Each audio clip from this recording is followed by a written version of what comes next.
Hello, good day everyone. Welcome back to Lalin's YouTube channel. Today, mayroon na naman akong bagong recipe na i-introduce o i-share sa inyo mga guys. Ito po ay isang fennel salad. Napakasarap po ito guys. Super yummy at very appetizing. So tara na, let's go. Watch me.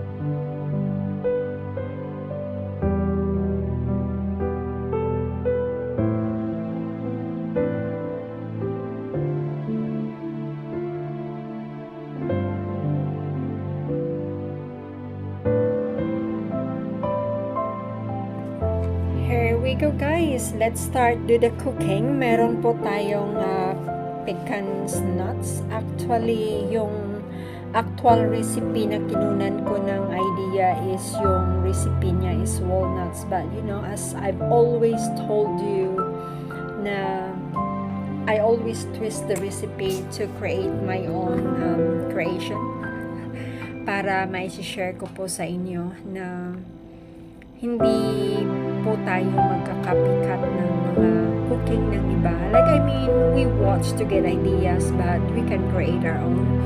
So, instead na walnuts yung gagamitin, ginamitan ko po siya ng pecan. Kasi yung sa akin, yung pecan kasi hindi siya masyadong oily at saka ano siya, yung parang more flavorful than walnuts. Kasi yung walnuts for me is too oily at saka meron parang siyang aftertaste sa tango pag kinain mo siya.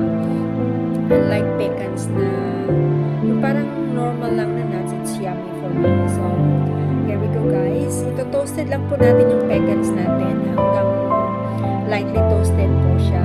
Tapos i-chop po natin siya into chunky bits, hindi po yung masyadong maliit. Tapos ito po yung ating mga main ingredients is meron po tayong fennel bulbs. Iano po natin siya, isa lang po siya, like 700 grams. Tapos meron po tayong 3 tablespoon of lemon, sea salt, apples, any apples that you wish, but then is recommended po yung red apples, no, hindi po yung green apples.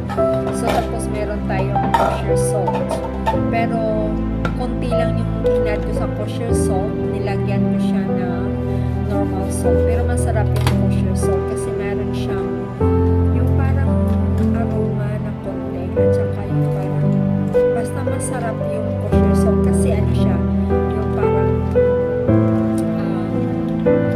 rock salt lang. So tapos isi-squeeze lang po natin yung lemon natin. Make it sure meron po kayong squeezer na maisi-separate na po yung seeds para po easy life, easy cooking, diba?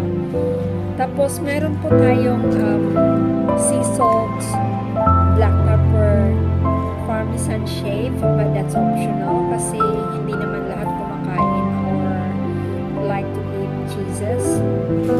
At saka meron po tayong olive oil. So, watch nyo na lang guys how I make it. Pero yung fennel ko po dyan, hindi ko po naipakita yung how I chop it. Pero pinakita ko po sa inyo how thin it is. Kung paano ko siya hiniwa ng yung maninipis. Huwag yung hiwain ng makapal kasi hindi naman po siya masarap, diba? So, hiwain na natin yung fennel natin na super manipis. So, here you go guys. Just watch it and enjoy. Hope you're gonna get to like it. Masarap talaga siya guys. Especially yung as an appetizer.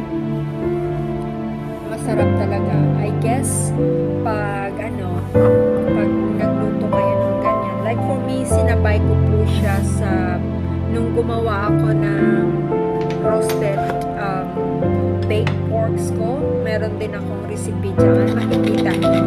Super sarap siya guys. As in, you can say, it's heaven. It's really amazing. You must have to try that pork ribs. It's very yummy. It's a kind of like a teriyaki sauce.